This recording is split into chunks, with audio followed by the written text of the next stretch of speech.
I'd like to now talk to you about the Takamaz model XC100. This is one of Takamaz's smaller single spindle, single turret machines. This particular model here features an auto loader with in and out feed conveyor. So I kind of want to talk to you about the machine, and we'll kind of walk around the machine, we'll go from there. So this particular machine uses basically an A25 spindle. Has an A25 spindle. This is a collet chuck that you see on here. One of the nice features of all Takamaz machines is that we have air blow at the chuck for managing chips, and also coolant at the chuck as well, as well as bed coolant as well. So this is the 8-station static turret. This machine is boxway machine. So we'll come out here. Let me follow you around here.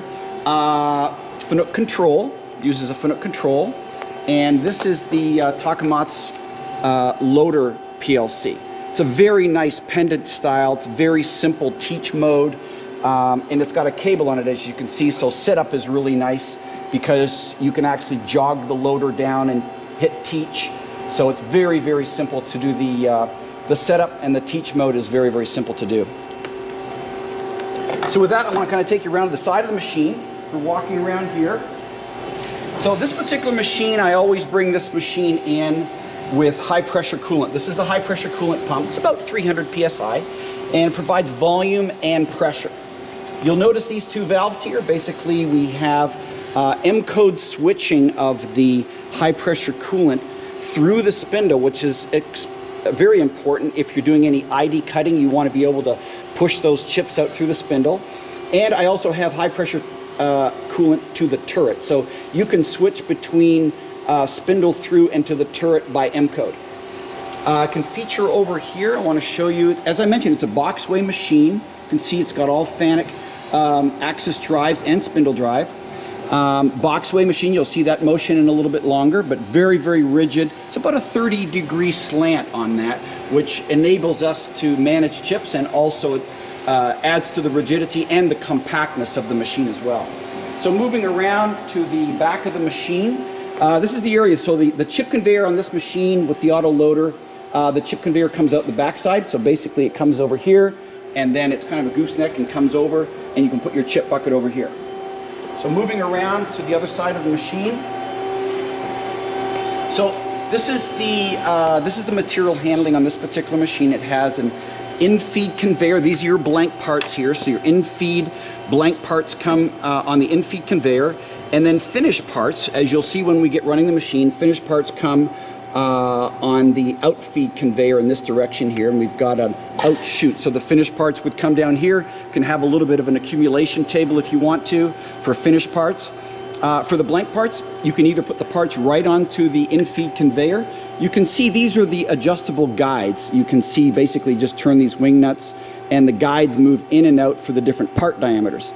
This machine's 60mm part diameter OD, which is about 2.5 inches roughly. Part length maybe 4 inches depending on the work holding. One of the things we like to do on this machine, whenever possible, if we can use a bowl feeder, we will put the bowl feeder out here. Bowl feeders are nice. You can put a lot of parts in a bowl, and basically the part would track down through the bowl and feed right onto the in-feed conveyor. So it's a really nice option if you can do that. If you can't, we do also offer the XC100 with a rotary stalker. That'll be in a subsequent video that we have. We have that also in our showroom as well.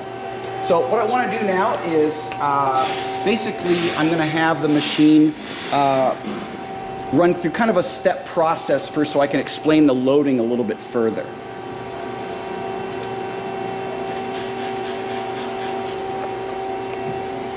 So you can see over here, basically we've picked up the part off of the Y-turn device.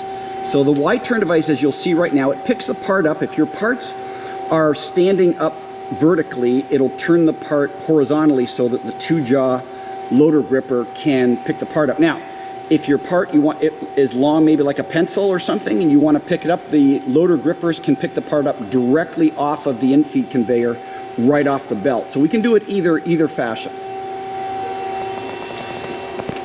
So we're going to come down now, basically jog it down. As soon as it gets down to the bottom here, I'm going to explain a little bit further here. So is it stopped here?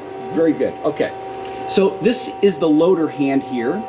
You can see there's the loader hand, the loader gripper. So this would be your blank part, which is going to be going into the chuck. And I don't know if you can see over here, this is a part pusher. We may see it a little bit better in a moment. This is a part pusher. We use a pneumatic cylinder to actually push the part directly against the work stop. And there's a sensor on here so that if the part doesn't get pushed far enough or it gets too far, then it'll fault out the machine. So it really protects us against any kind of misloading function. So I'll step out of the way now. So you can see we're going to load it into the chuck, push the part in, and then the loader's going to come back up.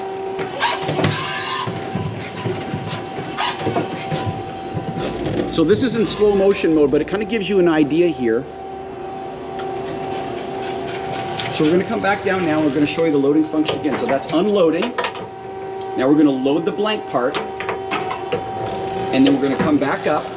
Now this is very interesting. You're going to see that we do a pickup and a drop off at the same time. Do you see that? We're picking up a blank, we're dropping off a finished part at the same time. This really goes to system cycle time. The system cycle time is fantastic. You can see also another good point of the machine is that the distance, you'll be able to see in just a moment here, that the distance, and maybe you can, I don't know whether you can stop it just as it goes over to the outfeed conveyor there. So you can see here again where we're doing a pickup and a drop off. We're picking up a blank, we're dropping off a finished part. And one point I really want to emphasize to you that really goes to the quickness of the overall system cycle time. If you'll see the distance here, it's maybe hard to see in the video, but the distance here between where we pick up and drop off the part to the chuck, I can tell you it's only about 4, maybe 5 inches as far as the travel of the loader. So it really makes for a very, very fast overall system. So now I think what we'll do is we'll go ahead and turn it into the high-speed mode. And so you can see run, basically you'll be able to see it run in its full automation mode. So again, we're cutting the parts now, basically simulated cutting. Coming down, unload, come in, load, come back out, drop the finished part, pick up a blank, and get ready to load again. So we've got the doors up, open obviously for the video, but kind of gives you a good indication. Obviously we close the doors when we do that. So it's a very, very compact, fast, rigid auto loading machine, kind of out of the box factory automation.